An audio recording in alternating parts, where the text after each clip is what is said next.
Actually ആളുകൾ entry condition നോക്കിയിട്ടൊന്നുമല്ല trade ചെയ്യുന്നത്. അവർക്ക് എല്ലാ മൂവ്മെൻറ്റും പിടിക്കാൻ പറ്റും. പാർട്ട് ടൈം ആണ് നിങ്ങൾ ചെയ്യുന്നതെങ്കിൽ നിങ്ങൾക്കുള്ള ഇൻസ്ട്രുമെൻ്റ് അല്ല സ്റ്റോക്സ്, നിങ്ങൾക്കുള്ള ഇൻസ്ട്രുമെൻ്റ് അല്ല ഓപ്ഷൻസ്, നിങ്ങൾക്കുള്ള ഇൻസ്ട്രുമെൻ്റ് ഏതാണ്? എനിക്ക് 150% പ്രോഫിറ്റ് തന്ന സ്റ്റോക്കുകൾ സ്വിംഗ് എന്ന് പറയുന്നില്ല. ആർവിനിലൊക്കെ 1000% വന്നിരിക്കുന്നത്. പക്ഷേ അതിന് മുമ്പ് ഞാൻ വിറ്റിരുന്നു. സ്വിംഗ് ട്രേഡിംഗ് സ്റ്റോക്കുകൾ സജഷൻ കൊടുക്കുന്നു. സ്വിംഗ് ട്രേഡിംഗ് ഈ ആഴ്ച ഇടേണ്ട സ്റ്റോക്സ് ഏതാണ്, ഈ മാസത്തെ ബെസ്റ്റ് സ്റ്റോക്ക് ഏതാണ്, 2024 ബെസ്റ്റ് സ്റ്റോക്ക് ഏതാണ്, ബഡ്ജറ്റിൻ്റെ സ്റ്റോക്ക് ഏതാണ്, എലക്ഷൻ്റെ സ്റ്റോക്ക് ഏതാണ്, എന്താ സംഭവം എന്നറിയോ? ഓപ്ഷൻ ട്രേഡിംഗ് ചെയ്യണമോ അതോ സ്വിംഗ് ട്രേഡിംഗ് ചെയ്യണമോ, ഏത് ട്രേഡിംഗ് മെത്തേഡാണ് ബെസ്റ്റ് എന്ന് നമുക്ക് നോക്കാം. നന്നായിട്ട് ട്രേഡ് ചെയ്യാൻ അറിയാവുന്ന ആൾക്ക് സ്വിംഗ് ട്രേഡിംഗിൽ നിന്നും പ്രോഫിറ്റ് ഉണ്ടാക്കാനായിട്ട് സാധിക്കും, ഓപ്ഷൻ ട്രേഡിംഗിൽ നിന്നും പ്രോഫിറ്റ് ഉണ്ടാക്കാനായിട്ട് സാധിക്കും. അത് കറക്റ്റാണ്. പക്ഷേ കേരളം എടുത്ത് നോക്കുകയാണെങ്കിൽ കേരളത്തിൽ എല്ലാവരും ഫുൾ ടൈം ട്രേഡേഴ്സ് അല്ല, ജോലി ചെയ്യുന്ന ആളുകളാണ്. അവർക്കൊരു എക്സ്ട്രാ ഇൻകത്തിന് വേണ്ടിയിട്ടാണ് എല്ലാവരും ട്രേഡിങ്ങിലേക്ക് വരുന്നത്. ഈ എക്സ്ട്രാ ഇൻകം കിട്ടണമെങ്കിൽ ഓപ്ഷൻ ട്രേഡിങ് ഡിപ്പെൻഡ് ചെയ്ത് കഴിഞ്ഞാൽ അവരുടെ സമയം ഇൻവെസ്റ്റ് ചെയ്യാതെ ഒരിക്കലും അവർക്ക് ആ എക്സ്ട്രാ ഇൻകം കിട്ടില്ല, പകരം നഷ്ടങ്ങൾ മാത്രമേ ഉണ്ടാവുള്ളൂ. പക്ഷേ സ്വിംഗ് ട്രേഡിംഗ് ആണെങ്കിൽ സമയം വളരെ മിതമായിട്ട് മതി, അതുപോലെ തന്നെ ഒരു എക്സ്ട്രാ ഇൻകം റിസ്ക് കുറഞ്ഞ് അവർക്ക് ജനറേറ്റ് ചെയ്യാനായിട്ട് സാധിക്കും. പക്ഷെ എങ്കിലും ഒരുപാട് പേര് ഇതിൽ മിസ്റ്റേക്സ് ഒക്കെ ചെയ്യുന്നുണ്ട്. അങ്ങനെ പറയാനുള്ള കാരണം എന്താണെന്നറിയോ? ഇപ്പോൾ റീസെൻ്റ് ആയിട്ട് വന്ന പുതിയ ട്രേഡേഴ്സ് എല്ലാം കൊറോണയ്ക്ക് ശേഷം 2021, 22, 23, 24 കാലഘട്ടങ്ങൾ വന്നാണ്. ഈ സമയത്ത് ഏത് സ്റ്റോക്ക് മേടിച്ചാലും മാർക്കറ്റ് മുകളിൽ പോകുമായിരുന്നു. അപ്പോൾ സ്വിംഗ് ട്രേഡിംഗ് ഭയങ്കര എളുപ്പമാണ്, എങ്ങനെ ഒരു സ്റ്റോക്ക് മേടിച്ച് കൈപിടിച്ചാലും ലാഭം കിട്ടും എന്നുള്ളൊരു മിഥ്യാധാരണയുണ്ട്. ഇത് മാറണമെങ്കിൽ ഒരു 2017-18 കാലഘട്ടങ്ങളിൽ മാർക്കറ്റിൽ വന്ന ആൾക്കാരോട് ചോദിച്ചാൽ മതി. കാരണം എന്താ, അവരിതുപോലെ മേടിച്ച് വെച്ച സ്റ്റോക്ക് കൊറോണയിൽ താഴെ പോയി, അവർ ലോസിൽ ഇറങ്ങിയിട്ടുണ്ടാവും. അപ്പോൾ അവർക്ക് സ്വിംഗ് ട്രേഡിങ്ങിൽ നിന്ന് ഒത്തിരി പണി കിട്ടിയ ആൾക്കാരുണ്ടാവും. പക്ഷെ കൊറോണ പോലെയുള്ള ഡിസാസ്റ്റേഴ്സ് ഇനി ഉണ്ടാവണമെന്ന് നിർബന്ധമൊന്നുമില്ലല്ലോ.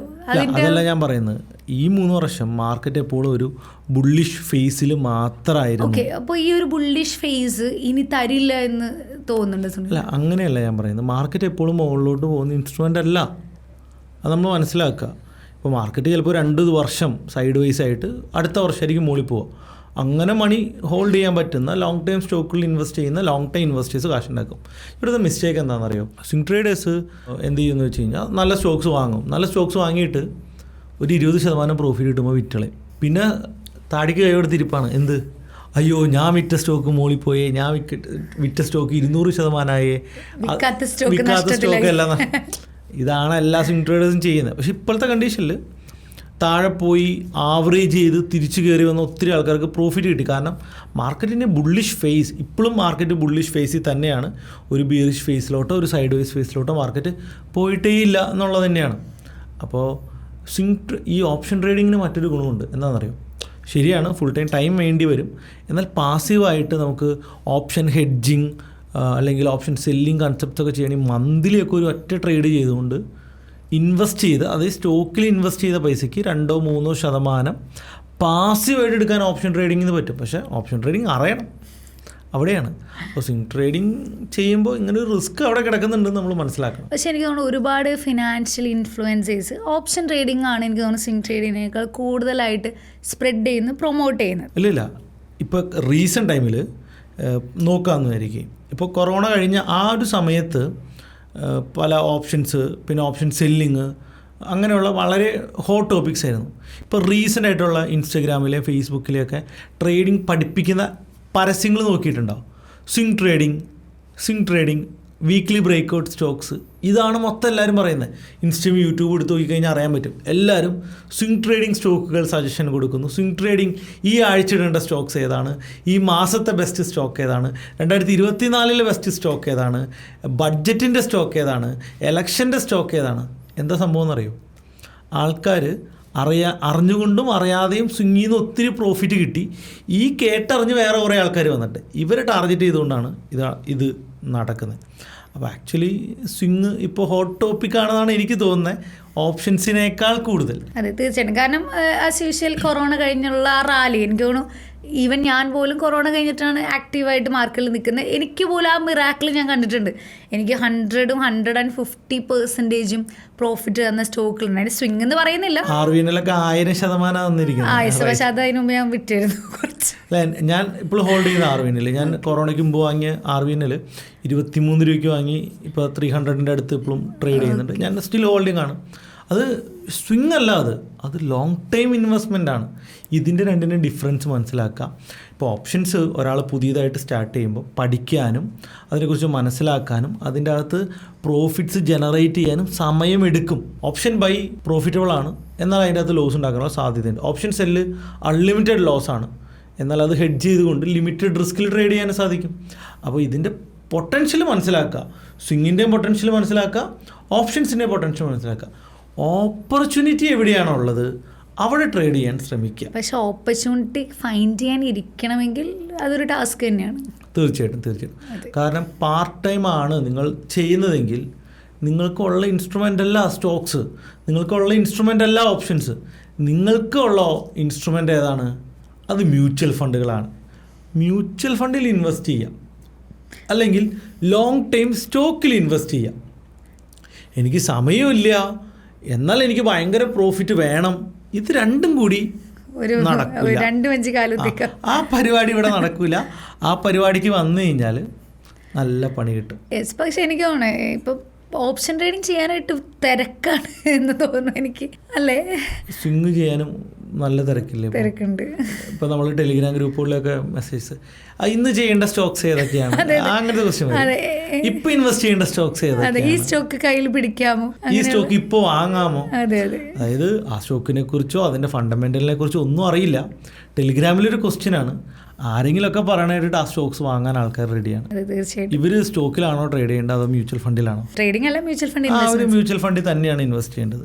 അല്ലെങ്കിൽ അവരെന്ത് ചെയ്യണം? ടെക്നിക്കൽസ് പഠിക്കണം, ഫണ്ടമെന്റൽസ് പഠിക്കണം, മാർക്കറ്റിന്റെ എല്ലാ പോസിബിലിറ്റീസും പഠിക്കണം. പിന്നെ അതുപോലെ തന്നെ ഒരുപാട് പേര് ഈ ട്രേഡിംഗ് കരിയർ ആയിട്ട് എടുക്കാനായിട്ട് ആഗ്രഹിക്കുന്നവരുണ്ട്. അവരും ഈ ഓപ്ഷൻ ട്രേഡിംഗ് ആണ് കുറച്ചുകൂടി കോൺസെൻട്രേറ്റ് ചെയ്യുന്നത്. കാരണം പെട്ടെന്ന് ക്വിക്കായിട്ട് പൈസ ഏൺ ചെയ്യാം എന്നുള്ളത്. കരിയറായിട്ട് എടുക്കുന്ന ആൾക്കാർക്ക് സ്വിങ്ങും കരിയറായിട്ട് ഉപയോഗിക്കാം, ഓപ്ഷൻസും കരിയറായിട്ട് ഉപയോഗിക്കാം. ഇതിനൊരു ബിസിനസ്സായിട്ട് കണ്ടാൽ മതി.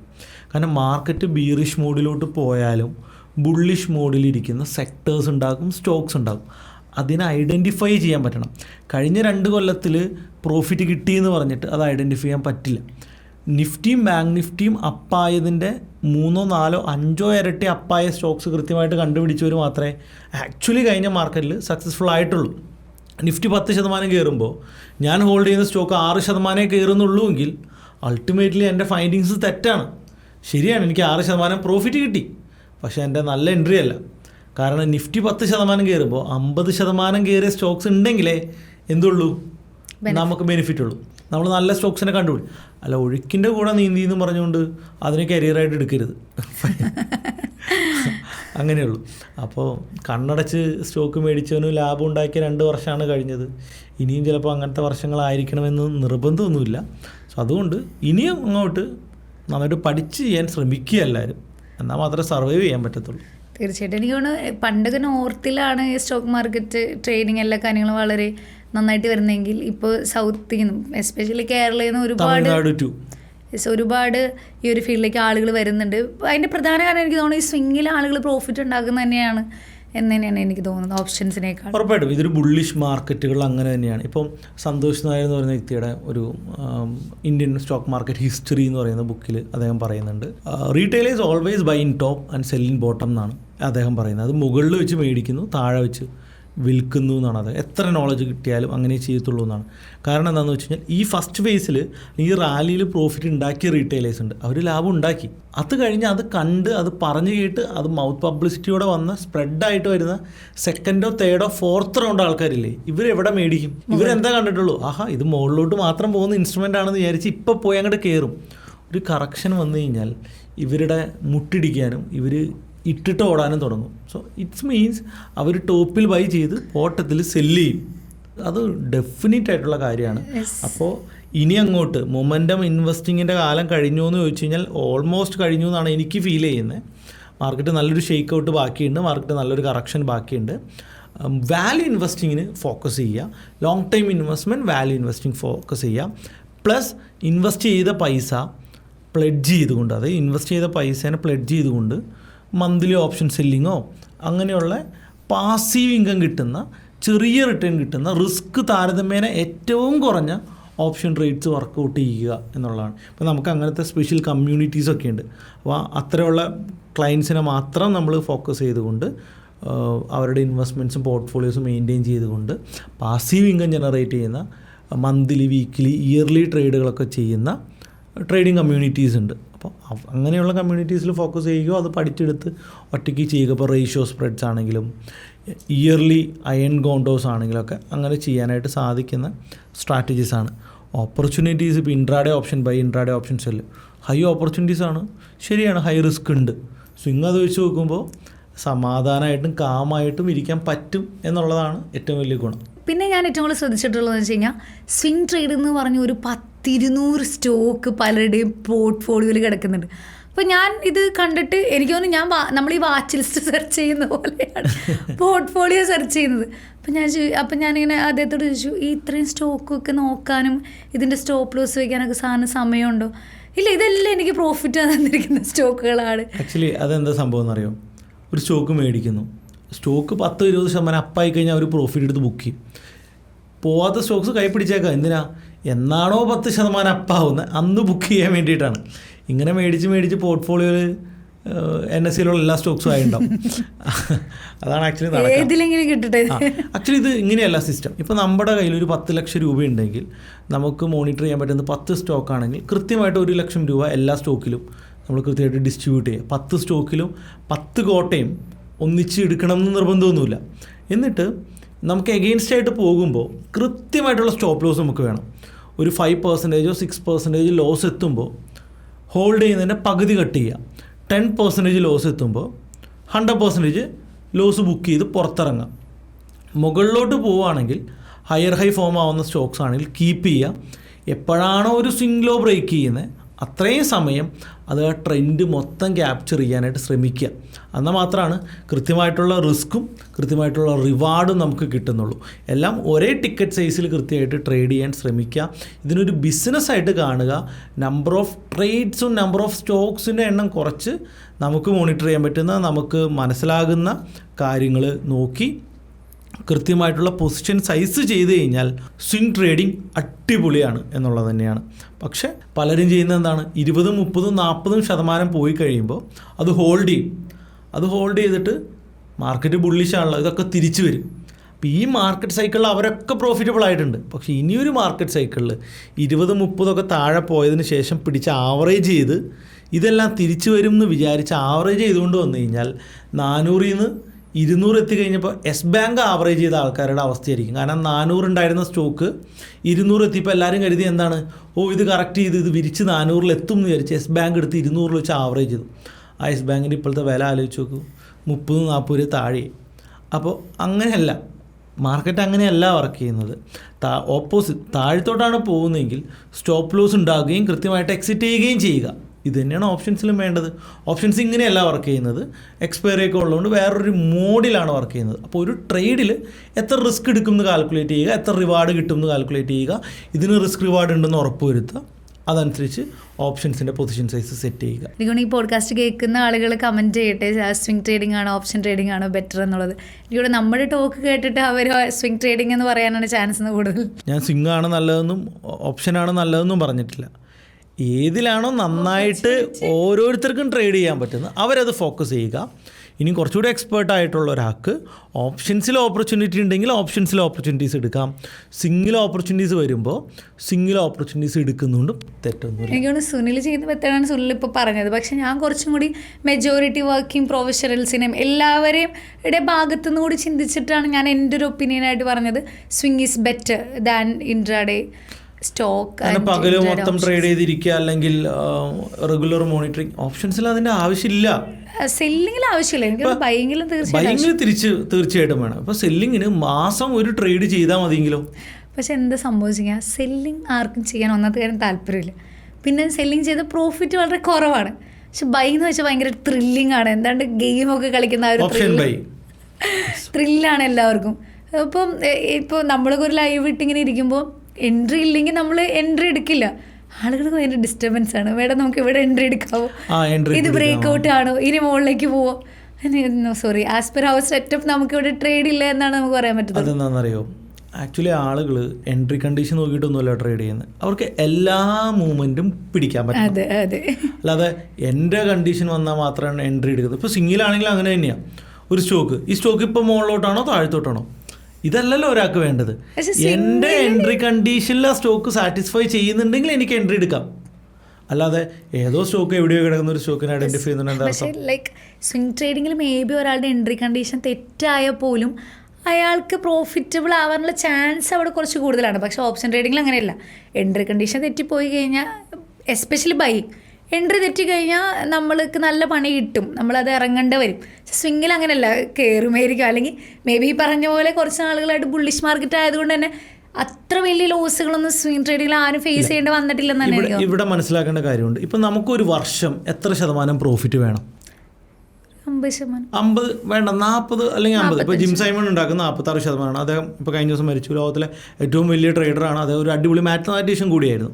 അപ്പോൾ 40%, 46%, 40%. അങ്ങനെ ഒരു മാസം എത്ര വേണം? 3.5% അല്ലെങ്കിൽ 3% ഒരു മാസം നമുക്ക് വേണ്ടത്. അങ്ങനെയാണെങ്കിൽ ഒരു ദിവസം എത്ര ശതമാനം വേണം? ഇങ്ങനെ കാൽക്കുലേറ്റ് ചെയ്യണം. അങ്ങനെയാണെങ്കിൽ ഒരു ദിവസം 1% പോലും വേണ്ട, പോലെ 0.4% മതി. ഇതാണ് നമ്മൾ ടാർഗറ്റ് ചെയ്യേണ്ടത്. പക്ഷേ ഡെയിലി 100%, 10% ടാർഗറ്റ് ചെയ്ത് ഓപ്ഷൻ ബൈ ചെയ്ത് കഴിഞ്ഞാൽ എങ്ങനെ ഒരാൾ സക്സസ്ഫുൾ ആകും?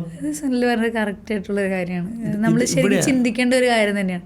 പക്ഷെ അങ്ങനെയല്ല. ട്രേഡ് ചെയ്യുന്നവർക്ക് എന്താ പറയുക, ഒരു 10,000 രൂപ വെച്ച് ട്രേഡ് ചെയ്ത് അന്ന് തന്നെ ഒരു 2,000 പോരാ, ഒരു 5,000 കിട്ടിക്കഴിഞ്ഞാൽ അടിപൊളി. അന്ന് ശതമാനമാണെന്ന് ആലോചിക്കണം തീർച്ചയായിട്ടും. പക്ഷെ അത് കൺസിസ്റ്റന്റ് ആയിട്ട് കിട്ടുന്ന പോലെയില്ല. പക്ഷെ എനിക്ക് തോന്നുന്നു അവരതിനെ കുറിച്ച് അവെയർ പോലെയല്ല. ഇനി നാളെ ചെയ്യാം, നാളെ ഉണ്ടല്ലോ മാർക്കറ്റ് എന്നുള്ളൊരു കൺസെപ്റ്റ് ഉണ്ടല്ലോ. ഞാൻ പഴയ വീഡിയോസിലൊക്കെ നമ്മൾ പറഞ്ഞിട്ടില്ലേ, എത്ര ലോസ് വന്നു എന്ന് എഴുതി വെക്കുക, എത്ര പ്രൂഫ്. അത് ചെയ്യാൻ പറ്റില്ല. സ്വിങ്ങിലും ഇത് എഴുതി വെക്കണം. എനിക്ക് തോന്നുന്നു ഇത്രയും ഇപ്പം സുനിൽ പറഞ്ഞ അത്രയും സീരിയസ് ആയിട്ട് ട്രേഡ് കാണാത്ത ഒരാൾ പോലും പ്രൊഫഷണലായിട്ട് ഇത് എടുക്കരുത്. ഇപ്പോൾ സ്വിങ്ങിലും പലരും ലോസൊക്കെ ബുക്ക് ചെയ്ത് വിടും. ഇതൊന്ന് എഴുതി വെക്കണ്ടേ, എനിക്ക് എത്ര ലോസ് വന്നു, എനിക്ക് എത്ര പ്രോഫിറ്റ് വന്നു. ഇത് എഴുതി വെക്കുമ്പോഴേ അവരെന്താവുന്നുള്ളൂ. സീരിയസ്. നിങ്ങൾ ആരെങ്കിലും കണക്ക് എഴുതാതെ ബിസിനസ് നടത്തുമോ? ഇല്ല, ആരും നടത്തത്തില്ല.